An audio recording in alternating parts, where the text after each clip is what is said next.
Alors bonjour, cette vidéo s'adresse à toi Sylvain.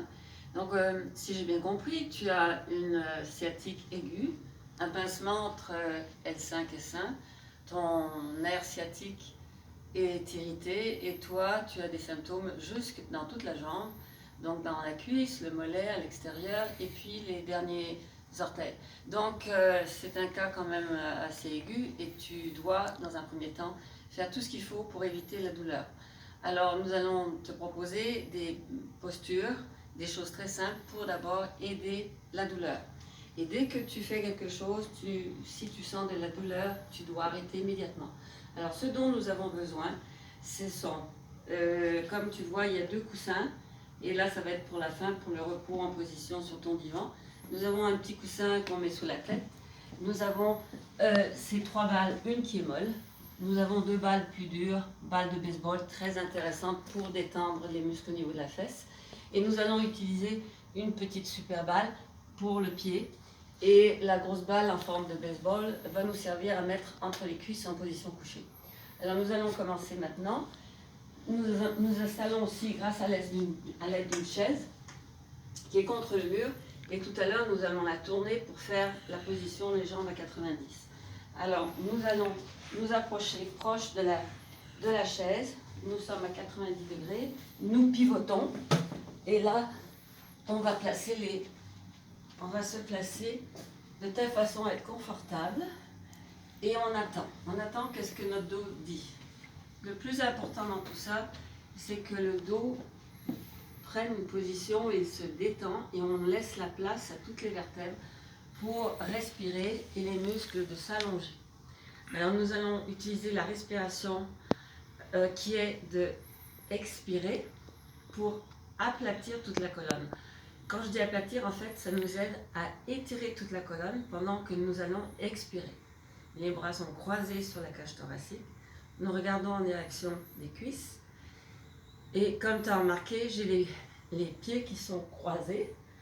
Et pour permettre une très bonne détente des jambes et ainsi détendre le bassin.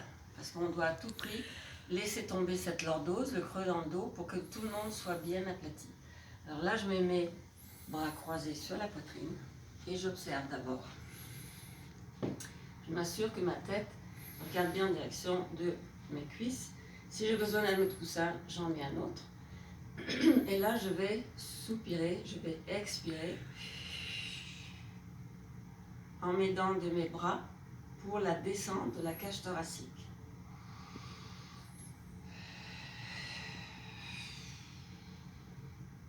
Dans mon cas, j'ai le menton qui lève.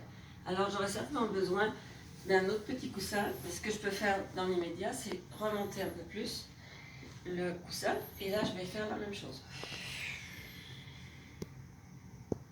J'observe ce qui se passe dans mon cou, dans mon dos, depuis le haut du dos jusqu'en bas.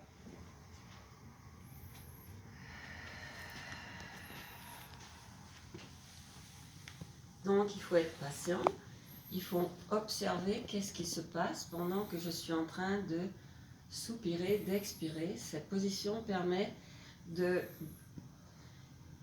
comme j'ai dit tout à l'heure, d'aplatir toute la colonne vertébrale et surtout de détendre le diaphragme qui a tendance à faire remonter les côtes, donc entretenir une lordose au niveau du diaphragme. Et ce qu'on veut absolument, c'est descendre les côtes pour aplatir cette lordose et que le reste du corps, du bas du dos, soit aussi aplati. Alors, il faut maintenir le bas du corps au niveau du sacrum, tenant le sacrum en position pendant que nous expirons.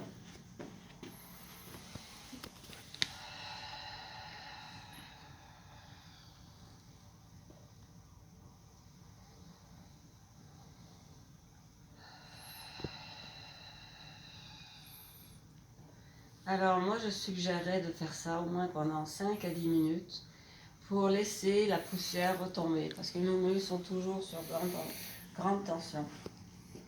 On va arrêter cette position une seconde. Stop.